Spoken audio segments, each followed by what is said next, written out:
స్వామి శరణయ్యప్ప మిత్రులారా అందరికీ నమస్కారం. వెల్కమ్ టు న్యూస్ అఖండ. నేను మీ కస్తూరి శ్రీధర్.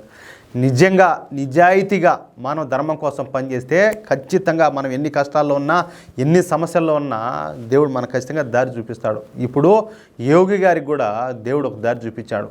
ఊరేనాయనా యోగి ఆదిత్యనాథ్ గారికి ఏంది దేవుడు దారి చూపించేది ఏంది, ఈయనకి ఏమన్నా పిచ్చానో మీరు అనుకోవచ్చు. కాదు, ఈ న్యూస్ చూస్తే మీకే అర్థమవుతుంది నేనేం చెప్తున్నాను. అర్థమవుతుందా?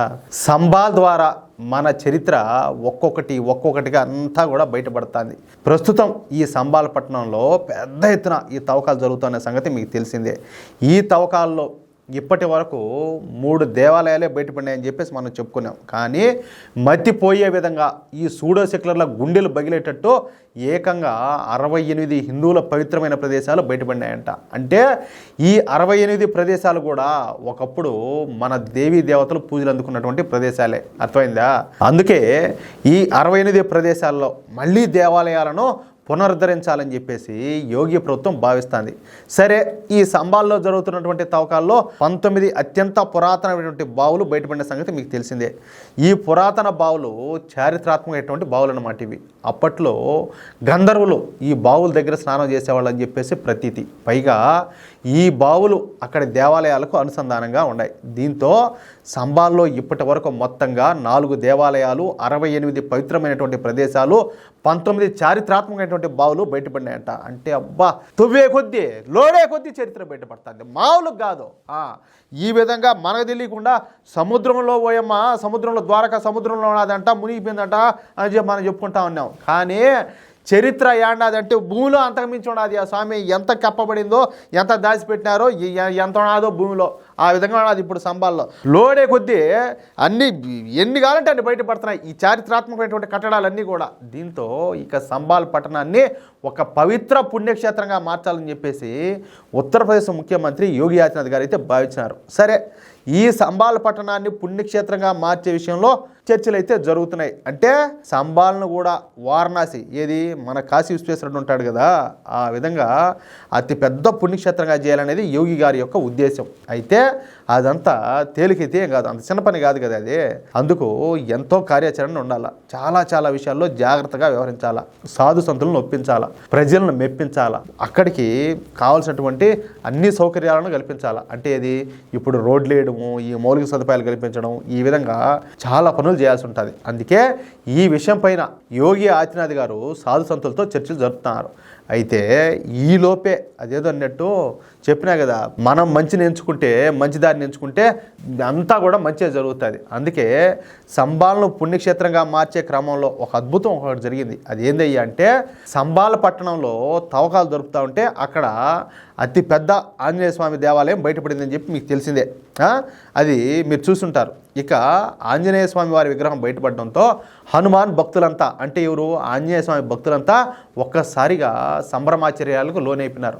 ఇక ఆంజనేయ స్వామి పుట్టిన స్థలమైనటువంటి కిష్కింధలో నా సామిరంగా మామూలు కాదు, పెద్ద అంత మామూలు కోలాహలం కాదు, ఆడ పండగ వాతావరణం నెలకొనింది అక్కడ.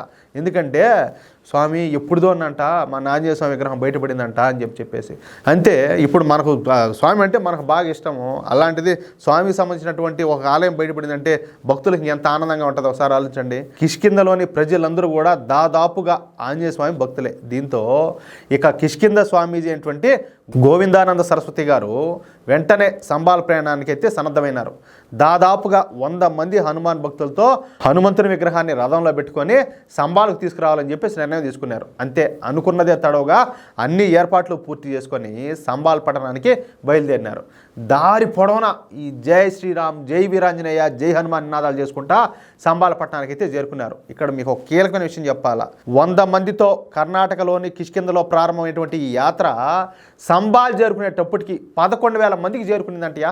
100 మంది ఎక్కడ, 11,000 మంది ఎక్కడ, ఒకసారి ఆలోచించండి. అంటే 11,000 మంది భక్తులు మన హనుమాన్ ఊరేగింపులో భాగంగా కలిసిపోయి సంబాల్కు చేరుకున్నారు. ఇక సంబాల్ చేరుకున్నటువంటి ఈ హనుమాన్ యాత్ర సంబాల్లో బయటపడినటువంటి దేవాలయాలు, 68 పవిత్ర ప్రదేశాలు, 19 బావుల దగ్గరికి చేరుకొని వాటి చుట్టూ ప్రదక్షిణలు చేసి అక్కడ ఉన్నటువంటి దేవీ దేవతల విగ్రహాలకు ప్రాణ ప్రతిష్ఠ అయితే చేయనున్నారు. అంటే ఈ కార్యాన్ని ఎలా నిర్వహించాలని చెప్పి ఆలోచిస్తున్నటువంటి యోగి ఆదిత్యనాథ్ గారికి ఆ దేవుడే దారి చూపించాడనమాట. అర్థమైందా? అంటే మొదటి ప్రయత్నంలోనే ఈ సంబాల పట్టణం పుణ్యక్షేత్రంగా వార్తల్లోకైతే ఎక్కేసింది.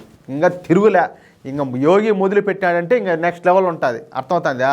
స్వామి ఏమైనా కానీ ఆ రోజు ఆ సంబాల్ జామా మసీదులో కానీ ఈ ఆర్కియాలజీ వాళ్ళు అక్కడికి పోయినప్పుడు గమ్మునే కనుక్కుంటే ఆ మసీద్తో జరిపిండు. ఇప్పుడు ఏకంగా చరిత్రే, మన భూమిలో దాయబడినటువంటి చరిత్రే బయటపడింది. అంతా దైవలీల. లేకపోతే ఏంది, ఓళ్ళు వచ్చి వీళ్ళ మీద రాళ్ళు వేయడం ఏంది? ఎట్టటోడు ఆడు ముఖ్యమంత్రిగా ఉండేది, ఆయన గురించి తెలిసి కూడా ఇట్ట పనులు చేస్తారు. ఇల్లా సరే చేసినారు.